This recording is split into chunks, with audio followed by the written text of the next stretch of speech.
hybrids. So they're a progeny of a cross between two different species, right? So also known as French American hybrids is what you'll hear a lot of times.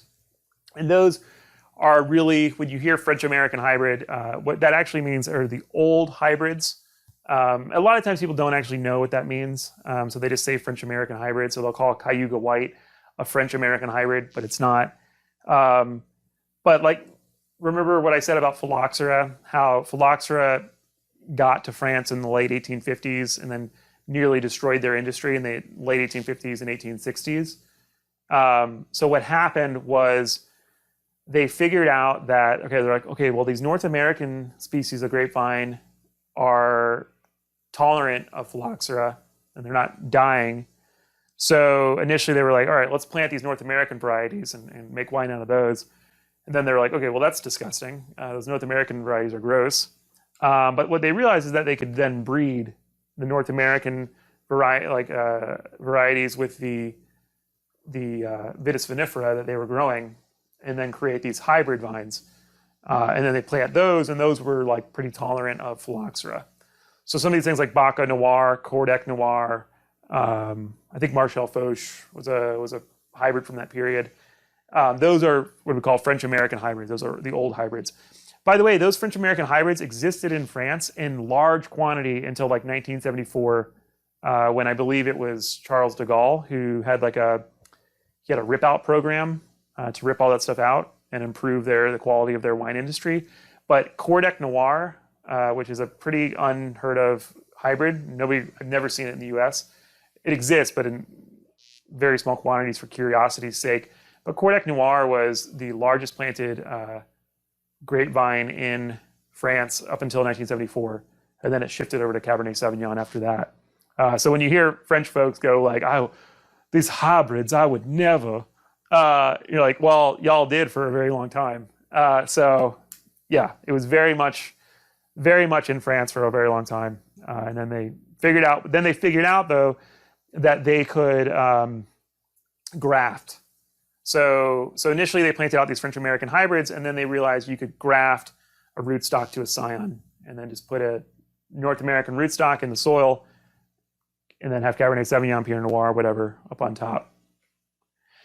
Then the Innerspecific hybrids, and this is mostly what we're growing now for hybrids around the United States. And really, when I say around the United States, the hybrids are pretty much exclusively grown in the East Coast and in the Midwest. Again, because of the heavy disease pressure, but also because of the really cold temperatures. You really don't see hybrids grown out on the West Coast because the disease pressure is very minimal and the winter temperatures are pretty mild, except for Washington State. But even Washington State, the winter temperatures aren't that bad. So they don't grow hybrids either, really. But Innerspecific hybrids have these complex parentages. So you see this one here called Arundel.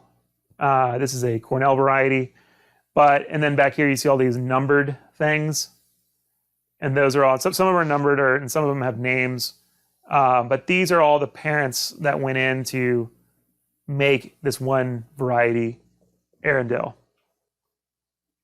Okay, so yeah, hybrids, I say usually, I mean, they always have perfect flowers. No one wants to have a plant they don't want to have male and female plants in a vineyard. I mean, there are ones with imperfect flowers, but nobody really grows them on any scale because that would just be a real hassle to have to do all that. Yeah, variable growth habits. Some of them are prostrate, some of them are upright. Variable size, but generally they're pretty big vines because they're coming from those kind of big, kind of North American parents. Yields are generally pretty high on them as well, but they're pretty resistant to diseases, which makes them incredibly sustainable, a environmentally sustainable choice for the Northeast or for anybody really. So I always tell people, like, if they're really concerned about sustainability, then they should be growing hybrids, not Vitis vinifera. The fruit quality does range. This says, again, from poor to good. I would say it does range to excellent because, again, things like the Innisglin Vidal Blanc is an excellent wine. So again, I think it has more to do with our kind of institutional knowledge of these varieties and of winemaking in these regions where these things are popular. But I think with time, with more investment, the wine quality is simply going to improve. And we're going to find that these are absolutely, you can make excellent wines from hybrids. Yeah, so University of Minnesota and Cornell do a lot of grape breeding. University of Minnesota's grape breeding program is mostly aimed at breeding varieties that can deal with the extremely harsh winters of the Midwest, whereas Cornell's program is aimed primarily at disease resistance. But that being said, the varieties that come out of Cornell are still pretty cold hardy, simply as a function of having that those North American species in their parentage.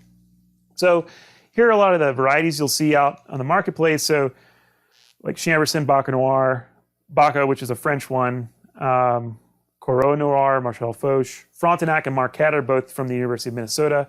These varieties, for some reason, I'm not entirely clear on why, but the University of Minnesota varieties a lot of times hold on to acid, like extremely hold on to acid. So they're really weird to deal with in the cellar. Either you have to deacidify them or leave them a little bit sweet to balance off the acidity. And then in whites, we see like Vidal Blanc, which is a kind of an old hybrid, which is still very good. Saval Blanc, Treminette, and Cayuga White, which are Cornell varieties. Treminette and Cayuga White are both kind of like kind of Riesling-like. Have like kind of nice floral aromas. They make very nice white wines. Okay, and I believe this is your last poll everywhere. So which of these species is sensitive to phylloxera? Vitis rupestris, Berlandieri, vinifera, or rotundifolia? So yeah, so Vitis vinifera is susceptible to phylloxera. Remember, these American species like Rupestris, Berlandieri, rotundifolia, estivalis, all those things, Riparia, those are all tolerant of phylloxera, which is why we use them for rootstock species for our Vitis vinifera. Okay?